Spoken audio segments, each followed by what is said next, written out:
everyone. I'm Jillian Kushner. We kind of changed the spot up a little bit this week, but by changing it up, I mean we're just turning the other direction. So I hope y'all like the new scenery in the background. But let's get started. Y'all had great questions this week, as always. Skull Splitter, which is quite the aggressive handle. Gut feeling on Buechele's odds of starting versus Notre Dame.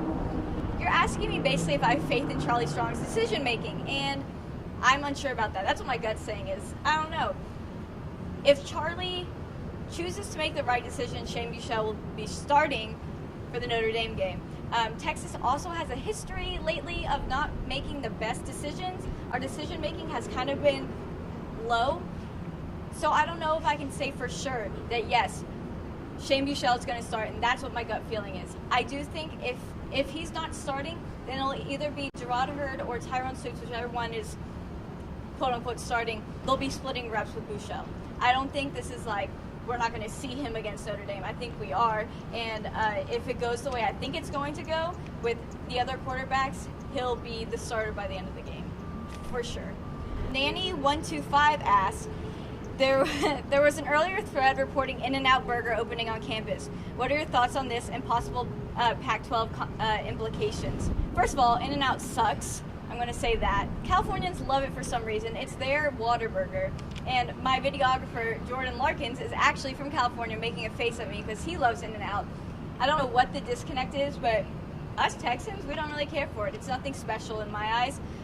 So I don't think we care much for it, but those Californians do. So if the Californians see that we have In-N-Out on campus, they're going to call the Pac-12 and demand that Texas be added. Obviously, that's what's going to happen. What else would happen from a burger place opening?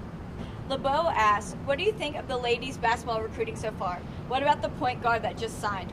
Jatari White just signed to Texas. She's going to be a transfer, so she's not going to be eligible to play for another season. Unfortunately, NCAA rules, she does have to sit out. She's coming from University of South Carolina. She's very good. She's a 6'4" forward, and she's a McDonald's All-American. That makes 8 McDonald's All-Americans that Karen Aston has signed while at Texas, which is just ridiculous. Most of them are going to be on the team next year as well. Shaka Smart has 2 McDonald's All-Americans, and that's like groundbreaking.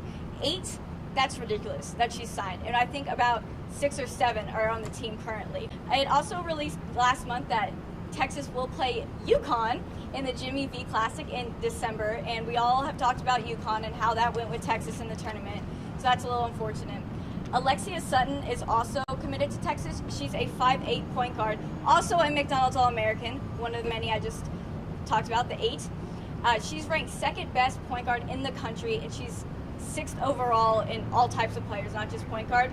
Joyner Holmes, who we've talked about, she's the 6'3" forward who committed to Texas. That was a big pickup. She's 2nd overall in the rankings, and she's the 2nd best forward in class of 2016. They're both going to be huge for Texas. I think they're going to be great next year. I mean, these are huge pickups for them to have, and once the transfer is able to play, that's going to be even better. So has to wait out a season, but 8 McDonald's All-Americans signed under Karen Aston. That is an accomplishment. That's impressive. That's crazy. I didn't know that until today, and that's quite a feat.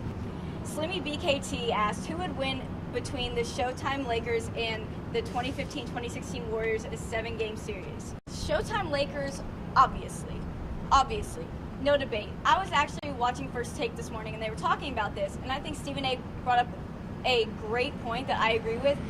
The Warriors last night, if you watched the game, it was a blowout by the Cavs. They showed last night that they cannot handle physicality. The NBA isn't even that physical now. If you looked back to the NBA as it used to be, that was physicality. Everything now just gets called as a whistle. The Warriors would not be able to match up against the Showtime Lakers' physicality. Also, that team was stacked. Draymond Green, Steph Curry, Klay Thompson, all those guys are very, very talented, and they will be future greats. But even then, Magic Johnson, I mean, that's top 10 all time, obviously. I think on most people's list. Kareem Abdul-Jabbar, top 10 on almost everybody's list, I'd assume as well. That team was beyond talented. They also had James Worthy, and you can't forget about him. Another thing is, nowadays, the game is just very different. Like, Magic Johnson was point guard on the roster, but he also played forward and shooting guard. So he he was multi-dimensional, which you don't see nowadays. You kind of see the guys, you're never going to see a point guard playing forward, really. You're not just going to see that. And Magic Johnson's also huge, and that's kind of impressive that he played that. And then you look at Kareem Abdul-Jabbar, who was a center and leads the league in scoring all time, which is another thing that just seems unfathomable nowadays. I mean, how a center? Like, think about the centers in the league right now. I love Dwight Howard. That's like Dwight Howard leading the league all time in points. You don't see that happening. That's not what their point is. I didn't mean to make the pun. That's not what their point is nowadays, to score points. But Kareem Abdul-Jabbar was not a modern-day center. I just don't think that the Warriors, this year's Warriors, could handle that matchup. I don't think most teams could handle that matchup. This Showtime Lakers, man, it's one of the best teams of all time. You couldn't stop them, and the Warriors definitely can't stop them. As good as the Warriors can be defensively, they can't stop that offense. So sadly, we'll never see this matchup, but I don't think there's any question they would lose. Buck81 asks, based on some of the prior questions, I think I will ramp it up a notch. Meaning of life, I've been perplexed recently. You're asking a 21-year-old what the meaning of life is, man. I don't know what to say. I have no idea. I don't want to answer this. I don't like it. You ramped it up too much. Go back down a couple of notches. David K. Fan asks, where do you hope to see yourself in 5 to 10 years? Hopefully at a job. I'd like to have a job. Hopefully in California. That's where I really want to be. I'd love to be on air somewhere out in California. I'm not going to say ESPN because that's a little jumping too much for 5 to 10 years. But hey, if they hire me, I'm going to take it. I'd love to have a sports debate radio show or TV show, something like that. But hopefully that's where I am in 5 to 10 years. I'm not on my parents' couch. That would be great. D. Tarver asked, how do you sell yourself to a mostly male audience that you are knowledgeable in all areas of UT sports? This is meant to be a positive-oriented question. And I took it as such. That's a great question. And people ask me that a lot, kind of like how it's been being a woman in sports. And it's obviously difficult. I have to prove myself a lot more. And as a woman, every time, I don't know why this happens. Every time I tell, not every time, a lot of times when I tell a guy I'm into sports, they try to test me. And they'll ask me some really weird, obscure question like, who was the water boy on the 1978 Dallas Cowboys Super Bowl team? And then when I don't get it, they're like, you said you knew sports. Like, come on. And no one knows that. That's weird. Ask me something relevant and I'll probably get it. So yeah, a lot of times they'll try to test me like that. But in general, I don't think it takes long talking to me to realize that I know what I'm talking about. And it also doesn't take long for people to realize that I probably know more than they do. So I don't feel I need to prove myself. I just really do what I know how to do and do my job. And usually people realize that I really do know what I'm talking about and not to question my sports knowledge. Huff Text asked, what are you hearing about possible number of Baylor 2016 kids coming here? Well, Ketch wrote a piece up on the board about this, if you guys saw that.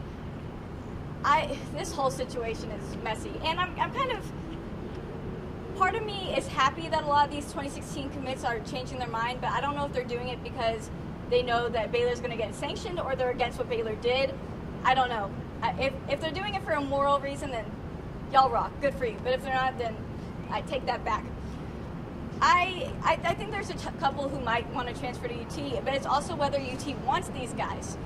UT's pretty stacked right now. It doesn't need many positions. Trendavian Dixon was supposed to come to Texas and then flip to Baylor. Now he's trying to leave Baylor. I heard UH is on the running for him. That's probably where he's going to go.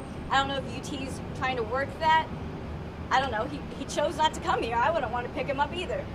I think if Texas is shopping for people through these Baylor commits, I would look at linemen and maybe another quarterback just to be careful. But if there's somebody who's just really passionate and really wants to come out here and will benefit this team somehow, then bring them. But I think linemen would be the biggest thing for Charlie to pick up in some of these transfers or decommits, whatever you want to call them, because you got to protect the quarterback, you got to have a defense too. Jareal one asked, who is your favorite rapper? Lil Wayne. I've talked about this before. Do you have a favorite rap group in Texas? I'm not sure that rap groups still actually exist, but if we're talking all time, it would definitely be UGK, best rap group there was. But I haven't heard of a rap group in quite some time. But you guys had great questions this week, and thank you so much for tuning in. As always, I'll see you next week.